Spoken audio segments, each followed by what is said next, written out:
கோவை விமான நிலைய விரிவாக்கத்திற்கு நிலம் வழங்க அனுமதி வழங்கிய முதல்வர் ஸ்டாலினுக்கு நன்றி என பாஜக எம்எல்ஏ வானதி ஸ்ரீனிவாசன் செய்தியாளர் சந்திப்பில் தெரிவித்துள்ளார். விமான நிலைய ஆணையகம் மேம்படுத்துவது என்றால் அது இந்தியாவோட ஏர்போர்ட் அத்தாரிட்டி அவங்க மட்டும்தான் டெவலப் பண்ண முடியும். அப்படி இல்லைன்னு சொன்னா வேற எந்த பிரைவேட் நிறுவனத்துக்கு கொடுத்தா கூட அதில் மாநில அரசையும் ஒரு பங்குதாரராக சேர்க்க வேண்டும் என்கின்ற நிபந்தனையின் காரணமாக இத்தனை நாட்கள் அந்த பணிகள் எல்லாம் ஒரு தொய்வுற்ற நிலையில் இருந்தது.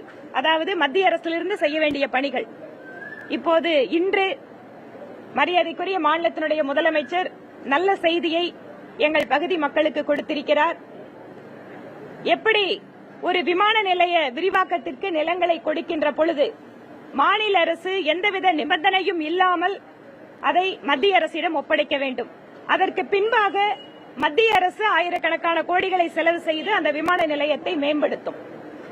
இப்போது இதுநாள் வரை தமிழக அரசு அந்த நிபந்தனைகளை வைத்துக் கொண்டிருந்ததை விலக்கி நாடு முழுவதும் எப்படி ஒரு மாநில அரசு விமான நிலைய விரிவாக்கத்திற்கோ அல்லது புதிதாக அமைப்பதற்கோ நிலங்களை கொடுக்கிறார்களோ அதே போல தமிழக அரசும் விமான நிலைய விரிவாக்கத்திற்காக நிலங்களை கொடுக்க தயாராக உள்ளது என்கின்ற தகவலை இன்று தெரிவித்திருக்கிறார். இது மிக நீண்ட வருடங்களாக எங்கள் பகுதியினுடைய பல்வேறு தரப்பு மக்கள், தொழில்துறையை சார்ந்தவர்கள், மாணவர்கள், சுற்றுலா பயணிகள், ஏனென்றால் நீலகிரி மாவட்டத்திற்கு வரக்கூடியவர்கள், ஈஷா மாதிரியான இடத்திற்கு வரக்கூடியவர்கள் எல்லாமே அந்த சுற்றுலாவும் இப்போது பெருகிக் கொண்டிருக்கிறது.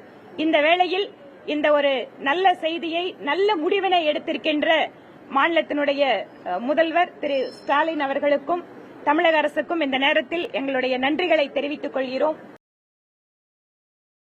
செய்திகளை உள்ளது உள்ளபடி தெரிந்து கொள்ள ரெஃப்ளெக்ட் நியூஸை சப்ஸ்கிரைப் பண்ணுங்க.